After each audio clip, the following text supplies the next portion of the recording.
हाम्रा भाइ बहिनीहरूको हत्याराको यो भिडियो हेर्नुहोस् र शेयर गर्नुहोस्। जल्लादहरूले खोजी खोजी हाम्रा भाइ बहिनीहरूलाई अगाडि ल्याए र रणभूमिमा होमिदिए। यो मैले भनेको होइन, तिनै भाइ बहिनीहरूसँग गएकी र गोली खाएकी उनीहरूकै एकजना साथीले भनेको कुरा हो। सबैजना आएर तिमी स्टुडेन्ट हो भन्दै बोलाउँदै आयो अनि हामीलाई चाहिँ एउटा ठाउँमा रिक्रुट गर्यो। अनि स्टुडेन्टहरूलाई रिक्रुट गरिसकेपछि चाहिँ आन्दोलनको अगाडि ल्याएर राख्यो कि जुन आन्दोलन छ नि त्यसको अगाडि ल्याएर स्टुडेन्टलाई राख्यो। अनि किन राख्यो भनेर सोद्धाखेरि स्टुडेन्टहरूलाई चाहिँ गोली हान्दैन रे, त्यही भएर तिमीहरू अगाडि बसाओ भनेर भन्यो हामीलाई। कसले भन्यो हतियार खोज्न जाँदा पुलिसले गोली हान्दैन भनेर? कसले सिकायो संसद भवनमा पेट्रोल बम हान्दा पुलिसले गोली हान्दैन भनेर? संसारमा कुन देशमा त्यस्तो पुलिस छ जसले देशै जलाउन आउँदा पनि फूल दिएर स्वागत गर्छ?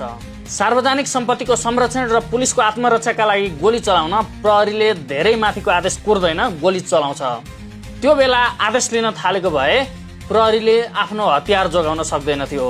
त्यो बेला आदेश लिन थालेको भए प्रहरीले आफ्नो ज्यान जोगाउन सक्दैन थियो।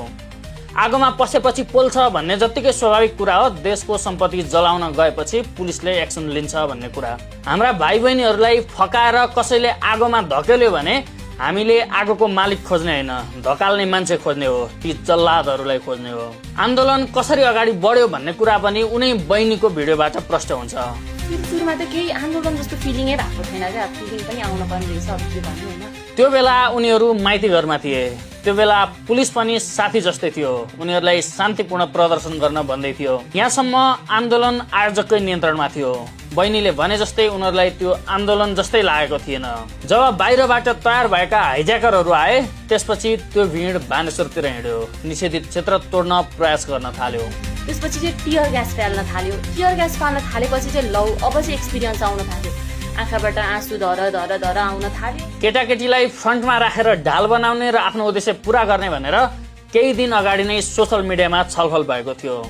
यसरी योजनाबद्ध रूपमा हाम्रा भाइ बहिनीहरूको बलि दिइएको छ। आज शहीद दिवसको दिन ती अबोध भाइ बहिनीहरूलाई सम्झिँदै जल्लादहरूको अन्त्य गर्ने अठोट गरौँ। जसले लुकेर फेसबुक स्ट्याटस लेखेर हाम्रा भाइ बहिनीहरूलाई म्यानिपुलेट गर्यो, आन्दोलनको फ्रन्टमा त्यो मान्छे किन गएन? उसलाई थाहा थियो संसद भवन जलाइनेछ, उसलाई थाहा थियो गोली चल्नेछ।